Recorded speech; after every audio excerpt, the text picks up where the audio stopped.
আর শুধুমাত্র সময়ের অপেক্ষা। শুরু হয়ে যাবে চ্যাম্পিয়ন্স ট্রফি 2025। তার আগে বড়সড় বিপদে বাংলাদেশ ক্রিকেট। কারণ একটাই, আন্তর্জাতিক ক্রিকেট থেকে অবসর নেওয়ার কথা ঘোষণা করলেন বাংলাদেশ বীরেন্দ্র সেহবাগ নামে পরিচিত বাঁ হাতি ব্যাটসম্যান তামিম ইকবাল। মূলত বিতর্ককে সঙ্গে নিয়ে আন্তর্জাতিক ক্রিকেটকে বিদায় জানাচ্ছেন তামিম। 9 জানুয়ারি বাংলাদেশ প্রিমিয়ার লিগে বিতর্কে জড়িয়েছিলেন তামিম। ইংল্যান্ডের ক্রিকেটার হেলসের সাথে বাগবিতণ্ডার জন্য শিরোনাম আসেন বাংলাদেশের এই তারকা খেলোয়াড়ের। বিতর্কের রেশ কাটতে না কাটতেই অবসর ঘোষণার সিদ্ধান্ত তামিম ইকবালের।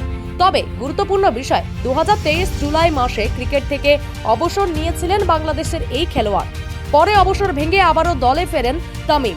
তবে একবার পাকাপাকি ভাবেই আন্তর্জাতিক ক্রিকেটকে অবসর জানাবার কথা ঘোষণা করলেন তামিম। তবে চ্যাম্পিয়ন্স ট্রফির আগে তামিম ইকবালের অবসর ঘোষণার সিদ্ধান্তে হতাশ বাংলাদেশি সমর্থকেরা। বাংলাদেশের হয়ে 2007 সালে অভিষেক করেন তামিম ইকবাল। 70টি টেস্ট ম্যাচ খেলে 5134 রান করেছেন তামিম। অন্যদিকে 243টি একদিনের ম্যাচ খেলে 8357 রান করেছেন বাংলাদেশের এই নির্ভরযোগ্য খেলোয়াড়।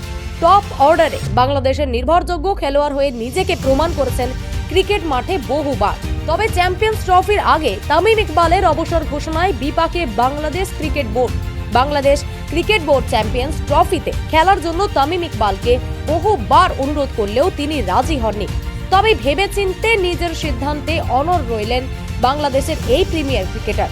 তবে অবসর ঘোষণার সিদ্ধান্ত নেওয়ার সময় তামিম ইকবাল জানান, আন্তর্জাতিক ক্রিকেট থেকে দূরে আছি অনেকদিন ধরে, সেই দূরত্ব আর ঘুচবে না। আন্তর্জাতিক ক্রিকেটে আমার অধ্যায় শেষ। ব্যুরো রিপোর্ট, খবর বাংলা।